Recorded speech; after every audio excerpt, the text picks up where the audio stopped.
Good day, everyone. I am Jaylor Dayday from Group 6, and we are tasked to discuss about curriculum innovation. But before that, let us have a recap of the different processes of developing a curriculum. So again, the first one is curriculum planning. Curriculum planning is the process or the initial process of outlining educational goals and content. The second one is curriculum design. This is about structuring and organizing the planned content into a cohesive framework. The third is curriculum development.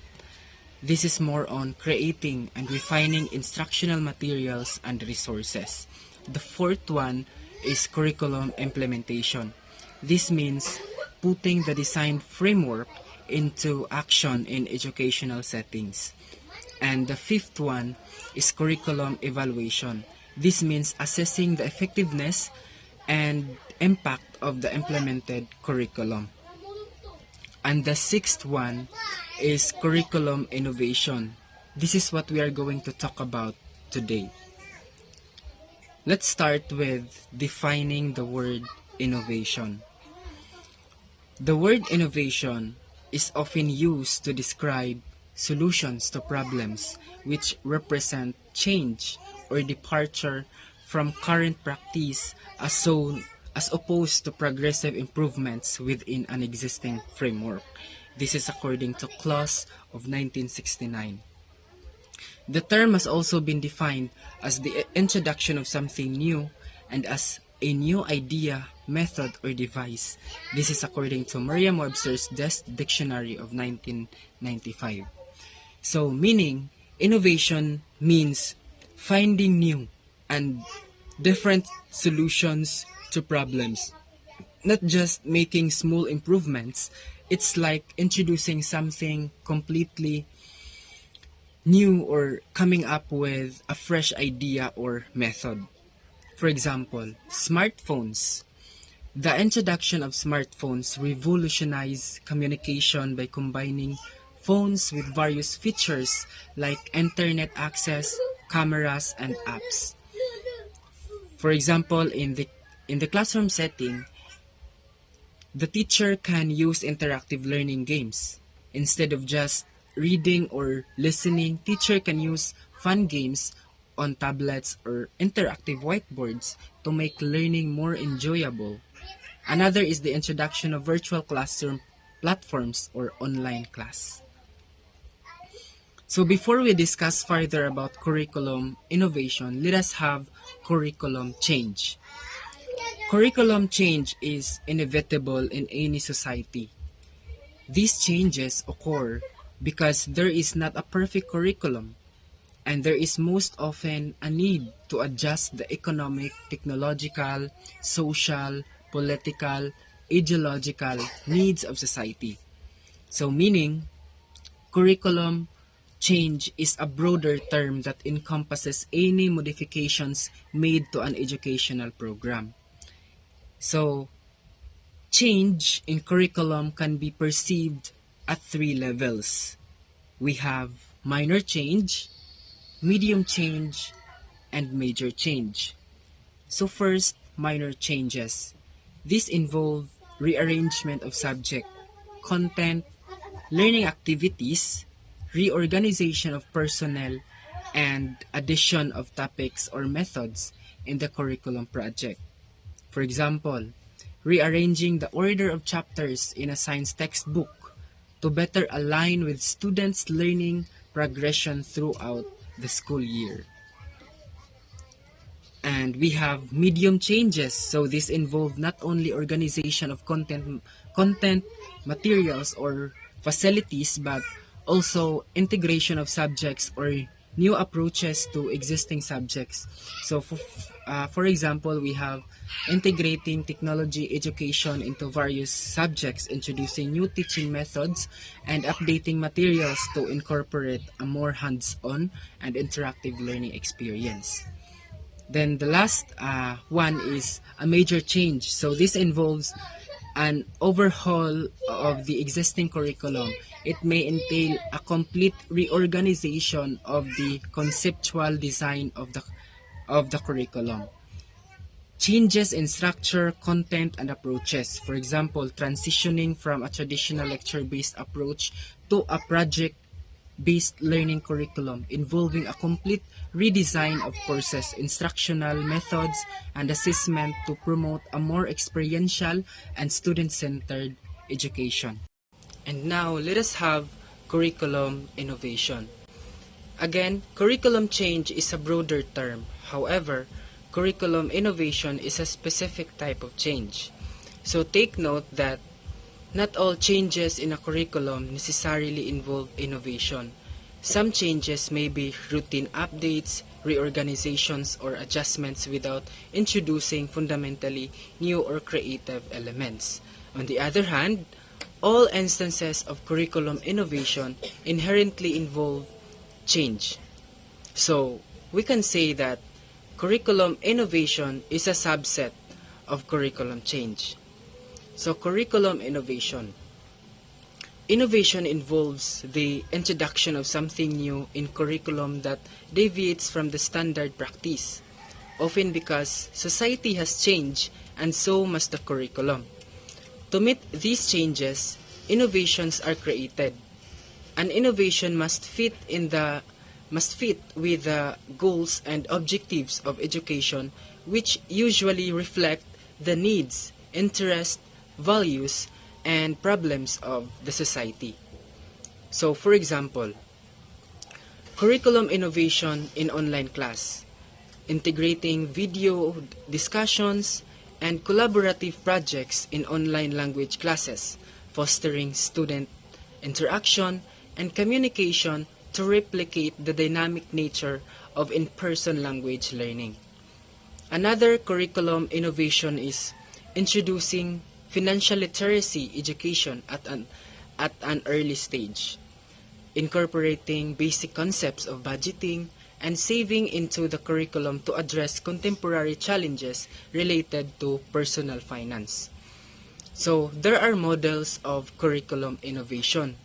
So, Ronald Havelock of 1969 identified three main models of innovation.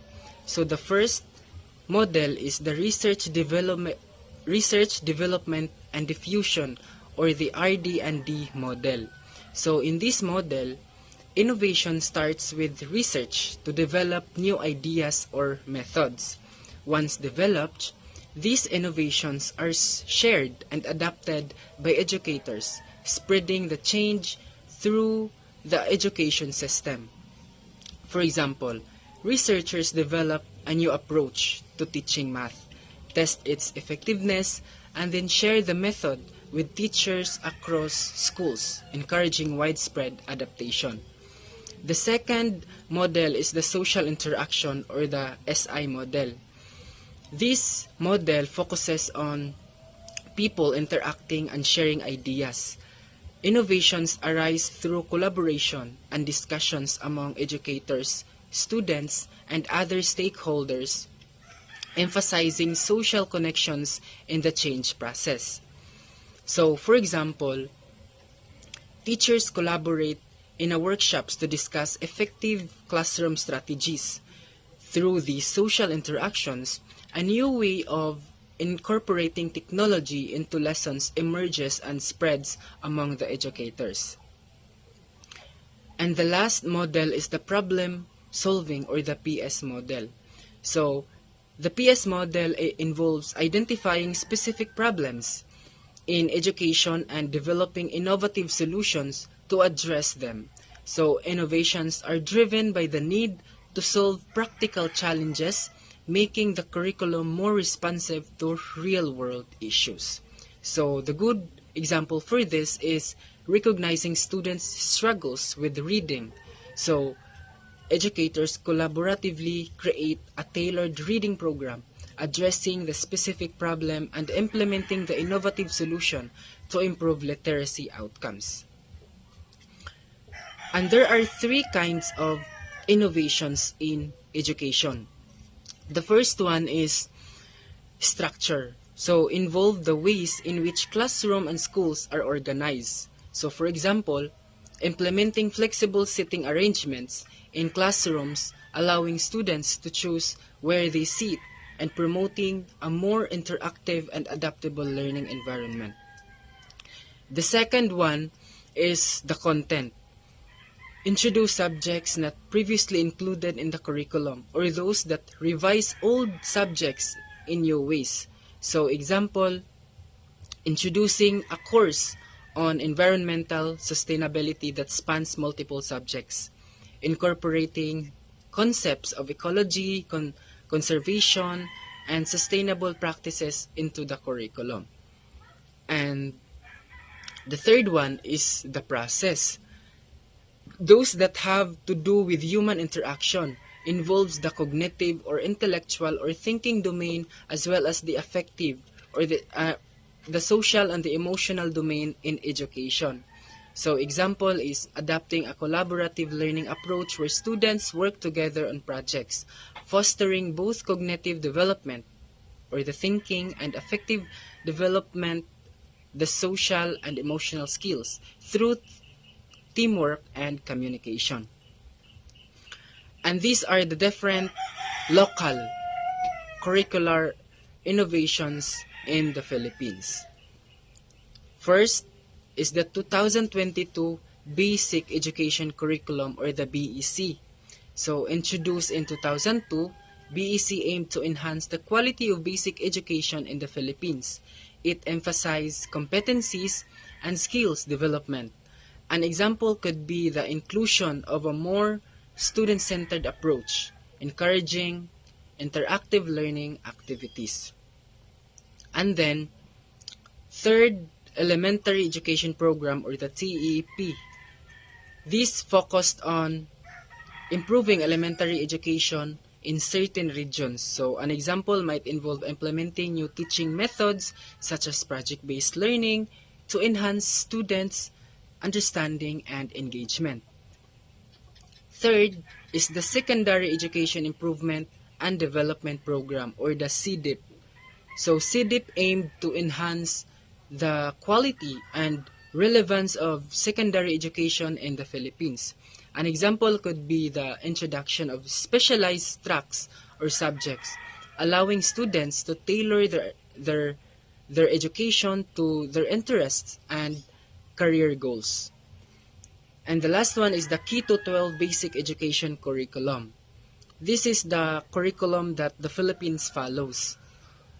The K-12 reform extended the basic education cycle, introducing additional years. So an example is the inclusion of the senior high school, providing students with more time to explore career paths before entering higher education or the workforce.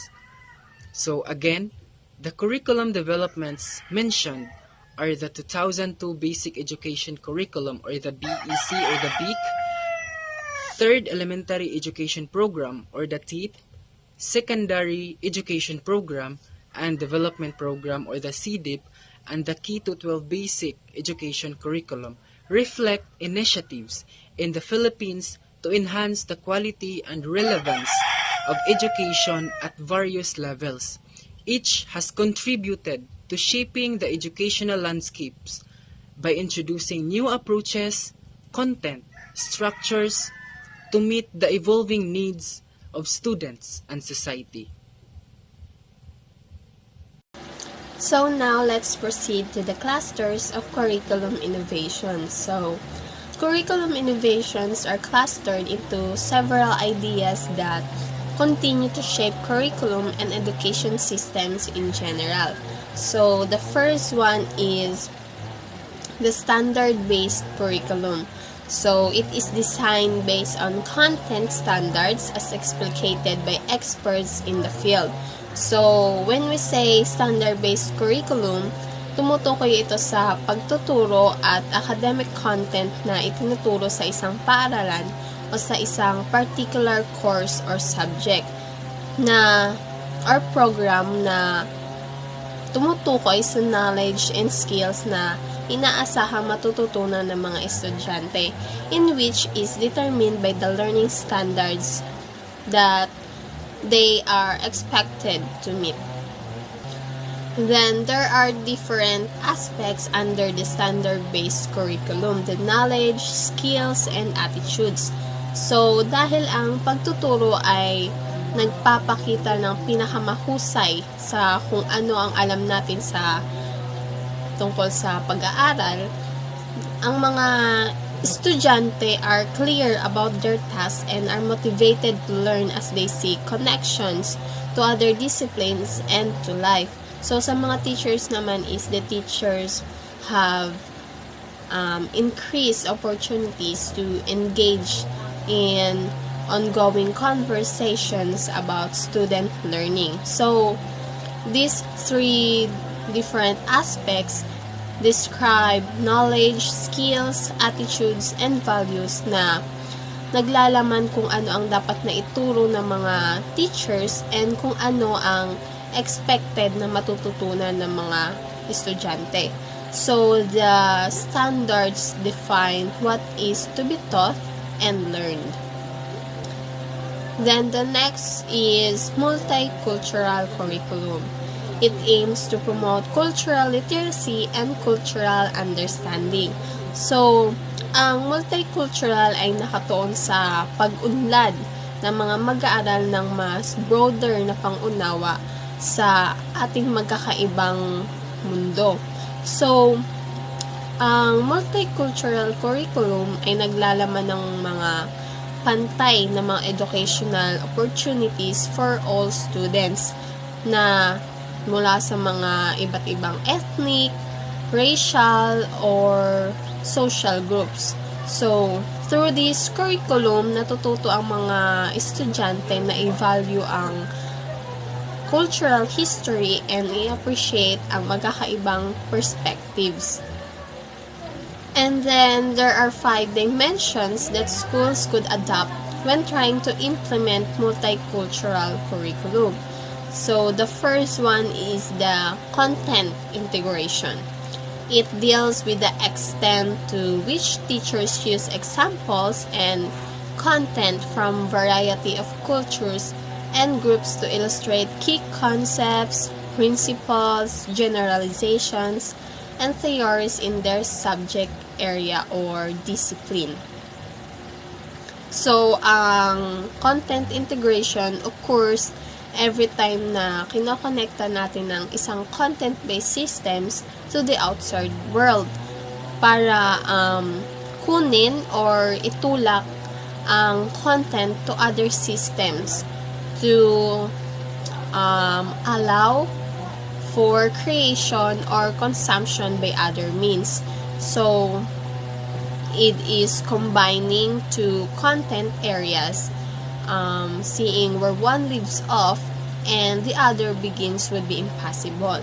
So, applying content integration ay nagbibigay daan sa mga teachers to appeal sa isang mas malaking grupo ng mga estudyante and pag-create ng more experiences ng mga estudyante.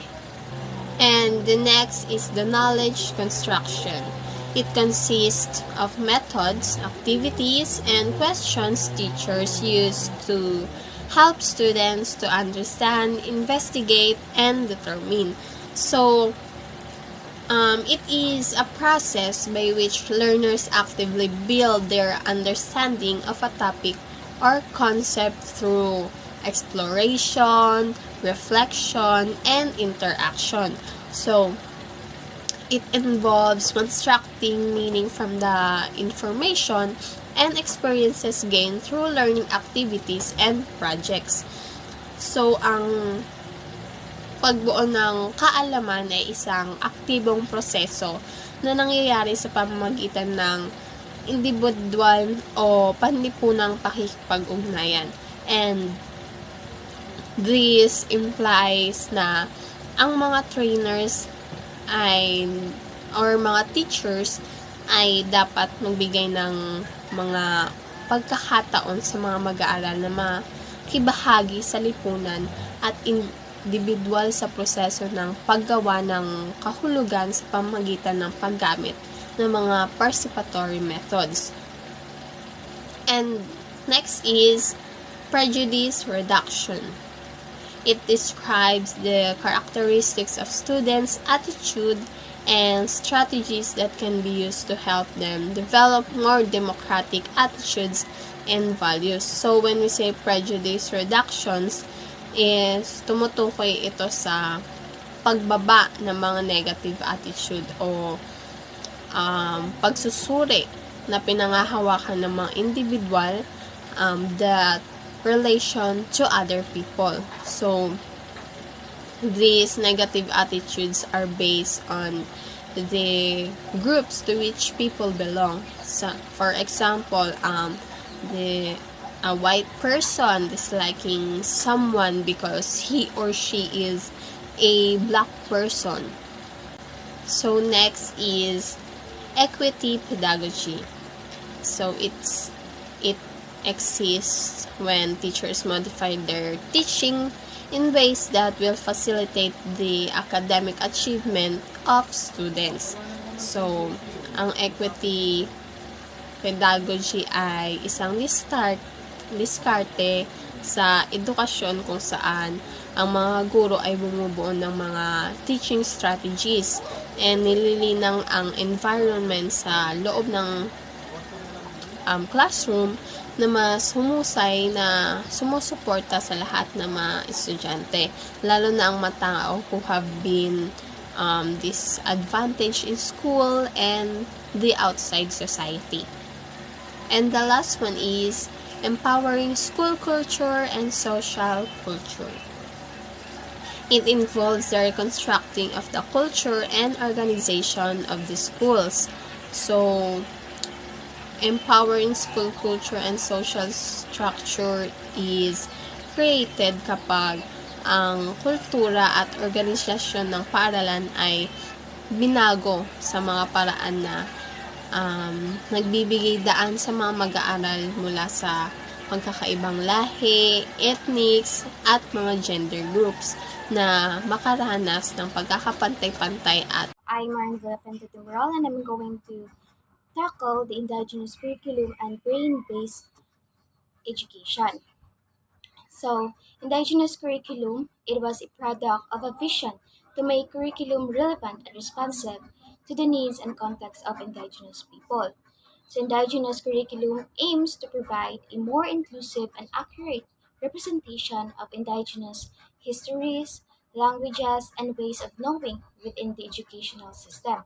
So, as we all know, that for the students or for the learners to learn faster and to adapt faster, we future educators or we educators have to share our topic lessons as relatable as it needs. Kay ang student if dili siya familiar sa kabutang, like dili sad siya interesado maminaw ug unsa na siya. Kay wala man siya idea kung unsa na imong gipantabi dira. Like wala siya idea og unsa na nga butang imong mga gipang examples, unsa nga nga topic imong gipang discuss. So, here in indigenous curriculum we have several dimensions that serves as a framework for the development of an indigenous curriculum. So first, we have construct knowledge. So we are encouraged to engage in the construction of knowledge within the framework of indigenous worldviews. Next is emphasize experiential and community based learning that reflects the ways in which indigenous people traditionally acquire and pass on knowledge. And next is the use of instructional strategies. We all know that we need to have or we should implement teaching methods that align with indigenous learning styles. This involves incorporating oral traditions, storytelling, and hands on experiences into our approach. Next is integrate contents and activities. Integrate diverse content areas such as language, history, science, and arts within the context of indigenous knowledge systems to connect the theoretical concept with practical activities to enhance our their understanding and our understanding. Next is utilize communities' cultural material and human resources.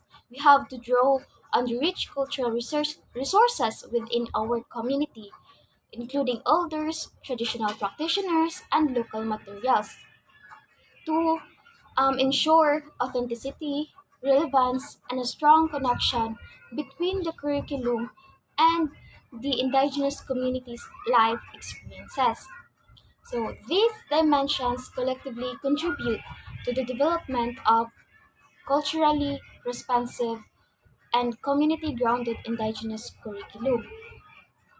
By incorporating traditional ways of knowing and leveraging the strength within the community, such a curriculum can enhance the educational experience for indigenous learners, fostering a sense of cultural identity and pride.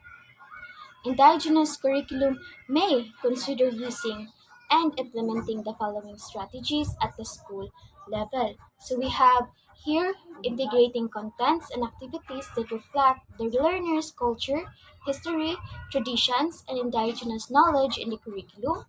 Next is the using of the local language as the medium of instruction for several subjects like math, science, social studies, physical education, music, values education, and home economics and livelihood education. Next is we have involving community folks and local teachers in the development of the curriculum as I have mentioned before. Developing local instructional materials and learning outside the classroom by utilizing various community resources that are available for conducting observations and investigations. Next is using instructional strategies that are relevant to indigenous learning system. Next is an indigenous curriculum aims to promote cultural diversity, respect, and a more inclusive educational experience that recognizes and values the contributions of indigenous people. So next is we have the brain-based education by Kane and K 1997, considered curriculum and instruction from brain-based approach. So, brain based education refers to instructional methods and approaches that are grounded in principles derived from neuroscience. The idea is to align teaching strategies with the way the brain learns best. So, ang kining brain-based education kay ga base ni siya sa how our brain kanang works. So kanang sukad pagabata nato like unsa ta mo learn pagabata until kanang mabuta sa such age na kanang like kanang adulthood. So this may involve considering factors such as cognitive development, memory, attention, and other brain functions when designing educational practices. So Kane and King, educators and proponents of brain-based learning, have outlined several principles that they believe should guide educational practices based on neuroscientific insights. So the brain is a whole system and includes physiology, emotions, imagination, and predisposition. These must all be considered as a whole. So that is the first principle. Next is the brain develops in relationship to interactions with the environment and with others. So from early childhood to adulthood, the brain undergoes plasticity, adapting and forming new connections based on stimuli and interactions it encounters. So next principle we have is quality of being human is the search for personal meaning. So we humans often seek to find purpose, significance, and understanding in their lives, and also in our lives. So this Quest for personal meaning can encompass various dimensions, including relationships, spirituality, and personal growth. So, next is people create meaning through perceiving certain patterns of understanding. Next is the emotions are critical to the patterns people perceive. So, emotions contribute to the overall context of an experience, influencing the subjective interpretation of patterns. So, we have the negative emotions and positive emotions. So, positive emotions may lead to more optimistic perceptions, while the negative emotions might result in more cautious or skeptical outlook. The brain processes information in both parts and wholes at the same time. Next principle we have is learning includes both focus, attention, and peripheral input, like just a computer. Next is learning is both unconscious and conscious. Next is information is organized differently in memory. So we have two common types of memory organization, which are the semantic memory and episodic memory. Next principle is learning is development. So learning is a developmental process that unfolds over time. Developmental learning recognizes that individuals progress through various stages of understanding, skill acquisition, and cognitive growth. So as I've said ganina nga gikan sa kanaang childhood to adulthood. So next principle is the brain make an optional number of connections in a supportive but challenging environment. However, there are perceptions of threat. So next is every brain is unique in its organization. So as we acknowledge the individuality of each learner, recognizing that brains develop uniquely and have diverse learning styles and it's important to note that while insights from neuroscience can inform educational practices, the application of brain based education principles should be approached with consideration for individual differences and the evolving nature of scientific understanding. So that's all for the indigenous curriculum and brain based education.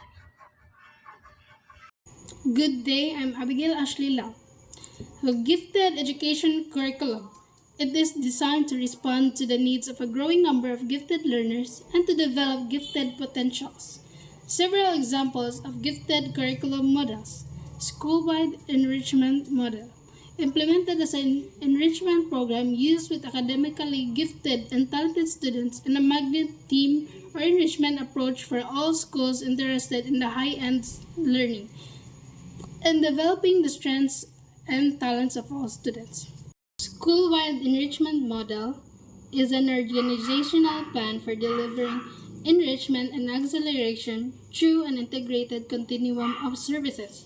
Through enrichment, we allow opportunities to students with different multiple intelligence to study an area of interest.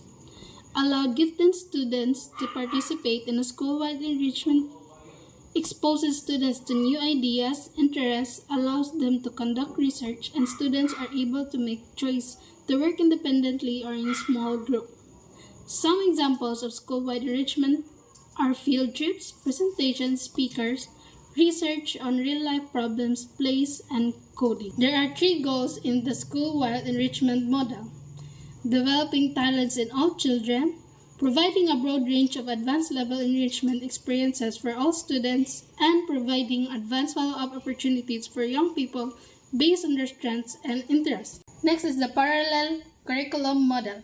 It is an educational framework that aims to address the needs of diverse learners by providing a parallel set of curricular experiences. It was developed and has been widely used in gifted education and differentiated instruction.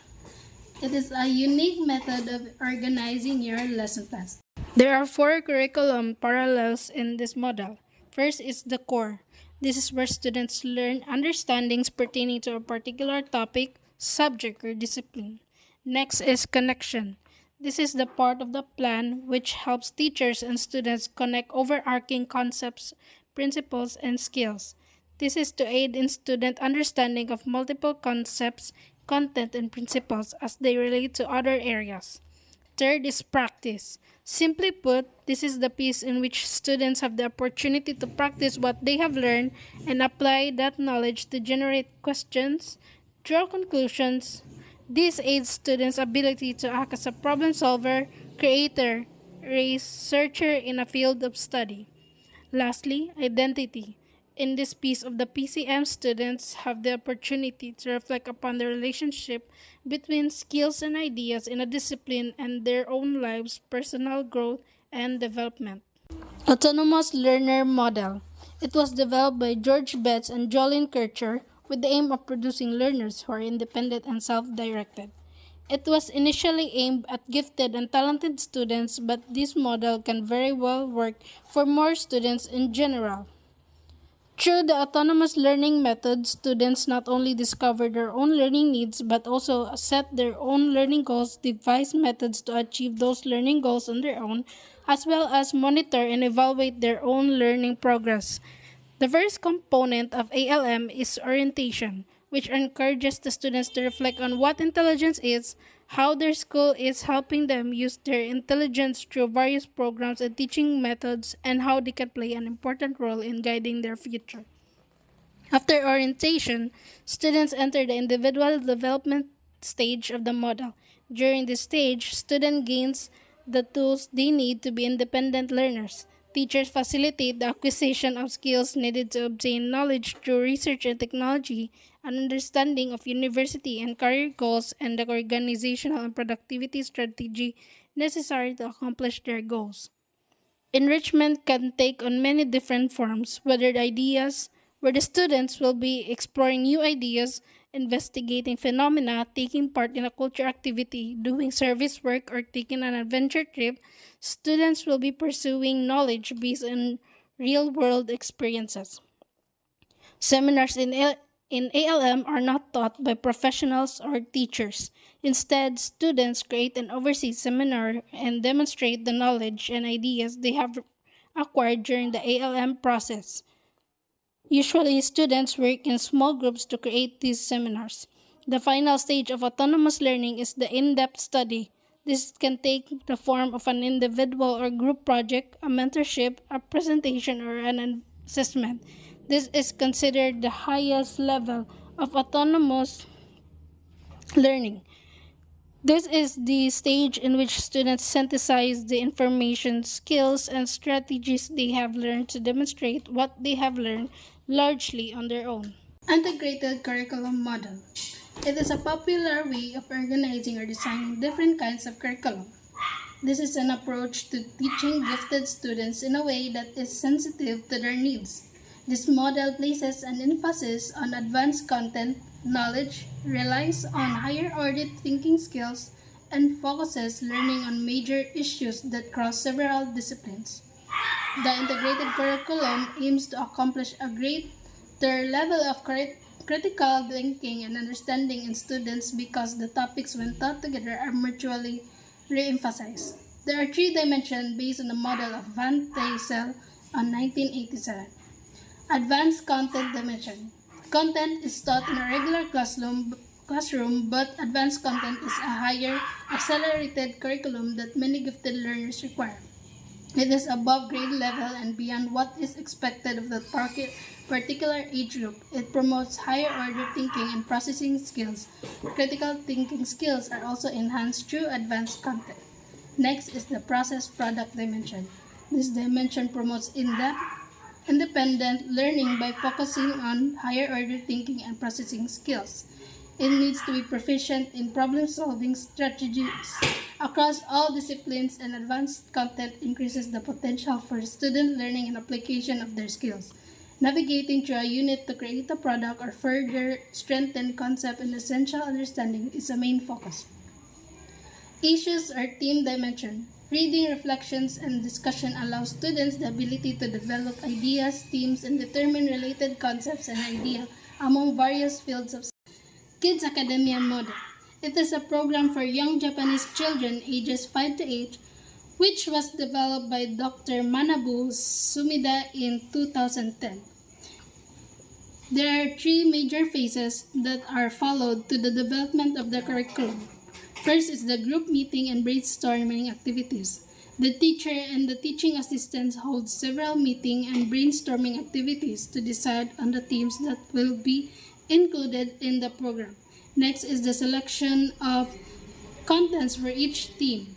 The teachers and teaching assistants carefully select the lessons and topics that are included in the theme. Lastly, designing lessons. This phase includes the careful preparation of lesson plans and other instructional materials needed for implementing.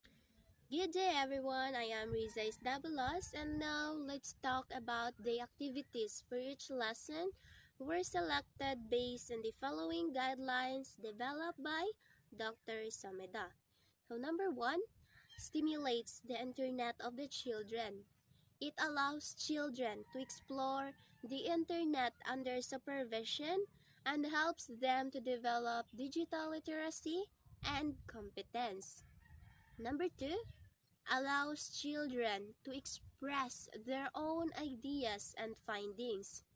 By this, it encourages and supports children's imagination and thinking process development. Number 3, uses cheap and easy to find materials. They learn about their physical properties and what these materials can do in the world. Number 4, teaches the correct use of scientific terms. It helps students comprehend what the main message of the document is, and it helps specialists to transmit the content more effectively. Number 5, uses simple laboratory equipment. It enables students to engage in practical demonstrations and conduct experiments with their own hands. Number 6, allows individual or group activities. The benefits of group work in the classroom include increased motivation and support, while the individual work allows for the independent learning and self-paced progress. Number 7, encourage socio-emotional development. It influences a child's self-confidence, empathy, the ability to develop meaningful and lasting friendships, and a sense of importance and value to those around him or her.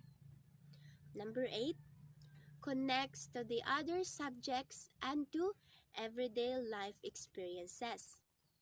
It communicates a common message across classrooms, showing students that their teachers are aware of what they're learning in other classes. So that's the number 8. Number 9, includes topic related to the family and community. As we know that family and community involvement may contribute to the quality of schools, guidance, programs, and students' attitudes and behavior. Number 10, uses materials connected to the family and community. It provides a shared memory for the class. For example, going on a field trip is only part of the total experience. As a student and teachers talk about the trip and think about it was after it is over. They are building shared understanding. So, pamaagi anang field trip. And the last is they applies what teacher learned to their families and society, or what the children learned to their families and society. As we know that socialization is the process through which children learn about the cultural norms and expectations of their community.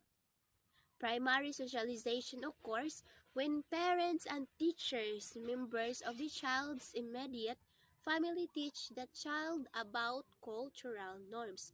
So that's the activities na gidevelop siya ni Dr. Someda. And now let's proceed to the differentiated curriculum. So unsa man ni siya ang differentiated curriculum? It is a curriculum that considers the unique characteristic, learning styles, thinking preferences, intelligence, need, cultural backgrounds, interest, gender, and other unique characteristics sa usa ka learner. So bali unique gyud dapat ang iya characteristic, no?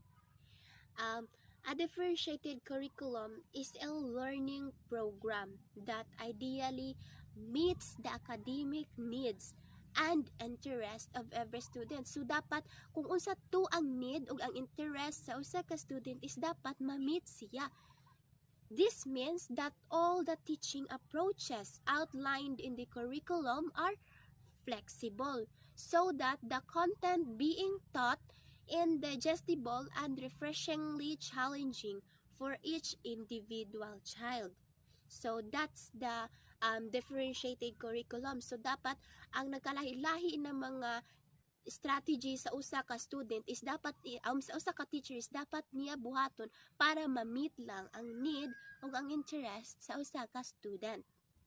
Now, we're going to the technology integration in the curriculum.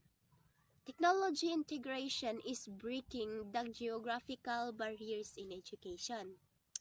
It is creating a new space of meaningful learning. As we know that technology offers multiple opportunities to improve teaching and learning and in the total education system. While ang internet provide na siya og vast na information that people may need to know. So, usa lang kapislit sa usaam sa internet is daghan na kaayo na mga information ang ato mag-gain. Without a doubt, technology integration empowers students. It helps them become responsible digital citizens. Furthermore, it enables learners to confidently use digital tools to construct knowledge, produce creative artifacts, solve problems, communicate, and collaborate, and all essential 21st century skills. So, mauna siya ang technology integration sa curriculum. So, here's the innovation of a technology in education. So, first is the distance education. Second, computer-assisted instruction. Third, online learning. Fourth, teleconferencing. Fifth, online libraries or webinars. Sixth, online journals. And last, e-books. So that's the technology integration in curriculum. So nasabta naman nato no kung unsa ang technology integration in the curriculum and their innovations. And now let's proceed to the outcome-based education. So unsa man ni siya ang outcome-based education? Is one of the dominant curriculum innovations in higher education today. So means kuan siya kana ganing kung unsa gani ang siya ang pinakataas na education sa karon nato na nasinati. When we say outcomes, these are the clear learnings, results that we want students to demonstrate at the end of significant learning experiences.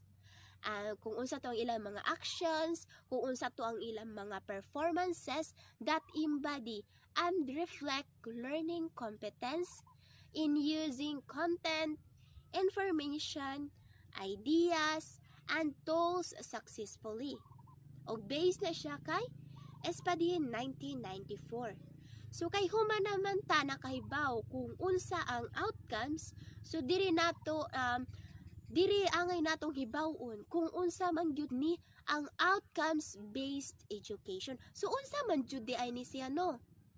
So it is an education in which An emphasis is placed on a clearly articulated idea of what students are expected to know and be able to do.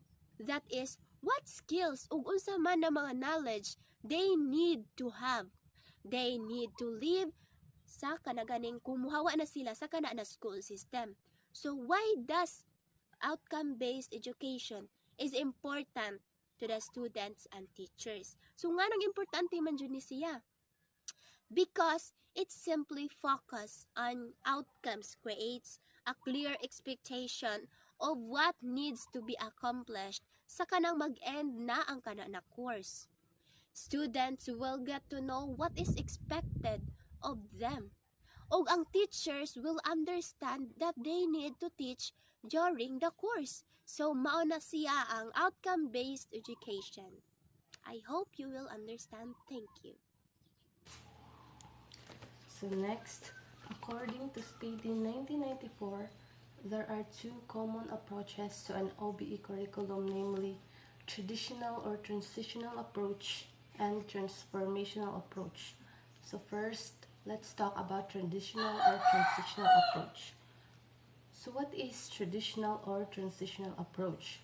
So it emphasizes student mastery of traditional subject-related academic outcomes and cross-discipline outcomes as the ability to solve problems or to work cooperatively. So from the word itself, tradition, ang nagawian. So where they measures the learning outcomes of the students in terms of higher order competencies like atong ilang mga critical thinking skills, ilang problem solvings, communication, work cooperatively or teamwork. Whereas in transformational approach, it emphasizes long-term cross-curricular outcomes that are related directly to students' future life rules, being a productive worker or a responsible citizen or a parent. This means that OBE moves from subject-specific outcomes and cross-discipline outcomes to long-term cross-curricular outcomes that are directly related to students' future life rules. So dili lang sa focus sa subjects like sa goals sa students nga to be better in the lessons or to get high grades or to focus on the proper manners, but also focus sila sa students' future life rules like katong mahimong silang productive worker, responsible worker, or a parent.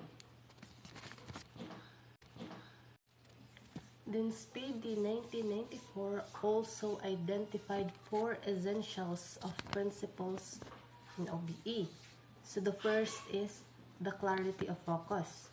Means that everything teachers do must be clearly focused on what they want learners to ultimately be able to do successfully.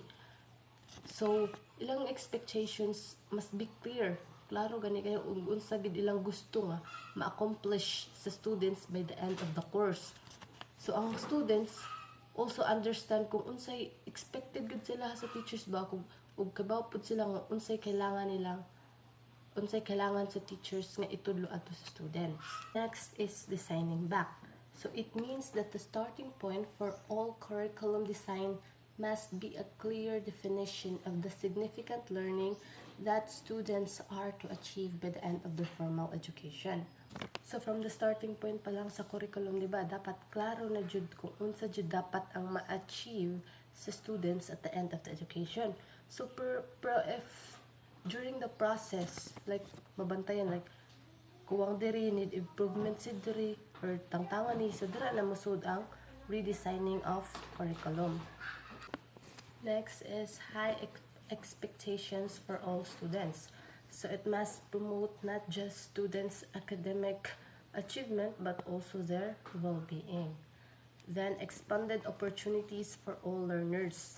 So meaning expanding the ways and numbers of times kids gets a chance to learn and demonstrate a particular outcome. So Malan 2020 also identified several features of outcomes-based learning. So first, it needs driven. So curricula are designed in terms of the knowledge, skills, and attitudes expected from graduates and aim to equip students for lifelong learners. The next, it is outcomes driven. So the model has aligned the runs from taking cognizance of training needs to setting an aim or purpose for the program, goals for syllables, themes, learning outcomes, and finally, assessing the learning outcomes in terms of the set of learning objectives. Next, it has a design down approach. So it is linked to needs and the purpose of the program. So learning content is only selected after the desired outcomes have been specified. So content becomes a vehicle which are aimed at inculcating a basis for lifelong learning. And last, it specifies outcomes and levels of outcomes. So learning objectives are described in terms of Bloom's 1956 cognitive, affective, and psychomotor domains and set according to Mager's 1984 guidelines for formulating objectives. Next is the focus shifts from teaching to learning. So the model has a student-centered learning approach where lecturers act as the facilitators. Study guides help the learners to organize their learning activities, and group work, continuous assessment, and self-assessment are major features. Then lastly, the framework is holistic in its outcome focus. So although the learning objectives are aimed at learning at grassroots level, they are linked to goals and aims at higher levels. So attaining learning objectives is therefore not an end in itself, but it provides building blocks for achieving higher level outcomes. So there are three major phases involved in planning for OBE at program level. So phase 1, developing institutional outcomes. So institutional learning outcomes are the knowledge, skills, abilities, and attitudes that students are expected to develop as a result of their overall experience with any aspects of college, including courses, programs, and student services. So naa diri ang mga expected outcomes sa students as a result in their overall experience in the aspect of college or in the course or the program or any other services. Then phase 2, the developing program outcomes. So program outcomes or student outcomes are narrower statement that describe what the students are expected to know and be able to do by the time of graduation. So these relate to the knowledge, skills, and behavior that the students acquire through the program. So diba sa phase 1, which is the developing institutional outcomes, ang naa dito is the students are expected to develop, while ari sa developing program outcomes, students are expected to know. So from dira nga ilang na balaan, so with that magamit nila by the time of graduation. So nadra ang kanang ilang mga knowledge, skills, and especially the behavior that the students acquire through the program. And for the last phase, the phase 3, developing course learning.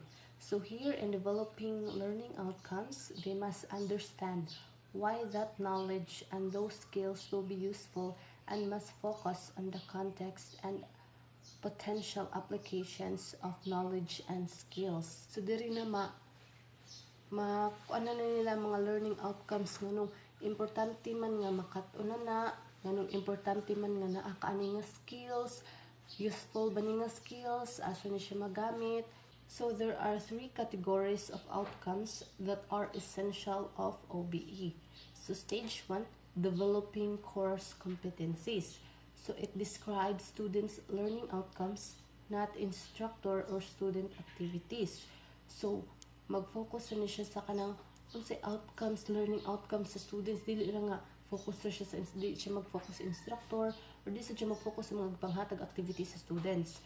So focus ra din siya kung unsay outcomes sa students, have improvement ng behavior, ilang knowledge.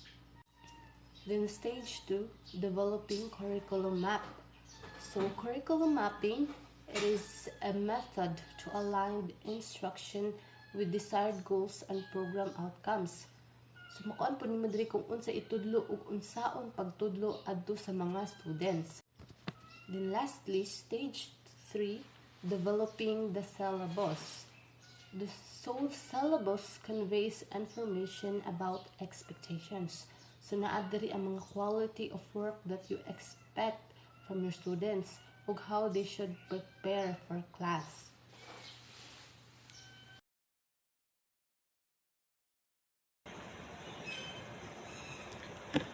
So, good day everyone. So since we're done with the 8 other kinds of curriculum, let us now proceed to the last one, which is the transition curriculum. So what is transition curriculum? So in the given definition, this curriculum is designed for special learners that are intellectually disabled and those that are physically handicapped. So this kind of curriculum is intended for those students that have problems intellectually and physically. So, from the word transition itself, it is a change from one state to another. So this curriculum aims to support students' transition into different aspects of life. So here are some examples of transition program under the transition curriculum. So first we have the transition to school life. So may include children and adult special learners who would like to attend or who have been assessed to be ready for regular school under the inclusion program. So, the specific components of the Transition to School Life program may vary depending on the needs and abilities of the learners. However, it generally focuses on preparing special learners for academic, social, and emotional aspect of school life. So, some key elements of the program may include academic readiness, social integration, emotional support, and lastly, individualized accommodation. So, from that, the overall goal of the Transition to School Life program is to facilitate a smooth and successful transition for special learners into regular school setting, promoting their inclusion, academic progress, and social integration. So we have the second example of transition program under the transition curriculum. So we have the transition after post-secondary schooling. So transition after post-secondary schooling includes programs that will prepare special learners for vocational courses and on-the-job training. So this program aims to prepare special learners for the workforce and help them develop the necessary skills and knowledge for employment opportunities. So the key components of the transition after post-secondary schooling includes vocational training, job readiness skills, transitional planning, and job placement support. So, the transition after the post-secondary schooling program aims to empower special learners with the skills, confidence, and opportunities needed to pursue meaningful employment and lead to independent lives. It recognizes the unique abilities and potential of each individual and seek to provide them with the necessary support to achieve their vocational goals. So next we have the third example of the transition program. So we have the transition from school to entrepreneurship. This includes programs that will allow students to adjust and adapt to adult life. Some key components of the transition from school to entrepreneurship program for special learners includes entrepreneurial skills development, business idea generation, business planning and management, access to resources and support, and lastly, practical experience and internship. So, the transition from school to entrepreneurship program aims to foster the entrepreneurial spirit and the independence of special learners, enabling them to create their own business and pursue their passion. It recognizes their unique talents and abilities, providing them with the necessary tools and support to succeed in the world of entrepreneurship. So next we have the fourth example of transition program under the transition curriculum, which is the transition from school to adult life. So it may include programs that will allow students to adjust and adapt the adult life or to adult life. This program aims to equip them with the necessary skills, knowledge, and resources to lead dependent and fulfilling lives as adults. So, here are some key components of the transition from school to adult life program for special learners. First, we have the life skills development, community integration, employment readiness, health and well-being, legal and financial literacy, and lastly, transition planning. So, the transition from school to adult life program aims to empower special learners to navigate the challenges and opportunities of adulthood successfully. It recognizes their potential for independence and self-determination, providing them with the necessary skills and support to lead meaningful and fulfilling lives as active members of their communities. And the last example of transition program, we have the transition to functional life. In transition curriculum, it includes learning of the skills that will allow the special learners to learn how to take care of themselves and develop special skills that they can use every day. The transition to functional life program within the transition curriculum focuses on preparing special learners for practical and everyday application and enhance their independence and self-sufficiency. This program aims to equip them with the skills and knowledge necessary to navigate the various aspects of daily life. So some key components of the transition to functional life program includes personal care skills, household management, money management, transportation skills, communication and social skills, and lastly, functional academics. So, the transition to functional life program aims to empower special learners with the practical skills and knowledge needed to lead independent and fulfilling lives. By focusing on everyday life application, this program prepares them for the challenges and responsibilities that they will encounter in various settings, including home, community, and work environment. So, that's all for my topic. I hope you gain something.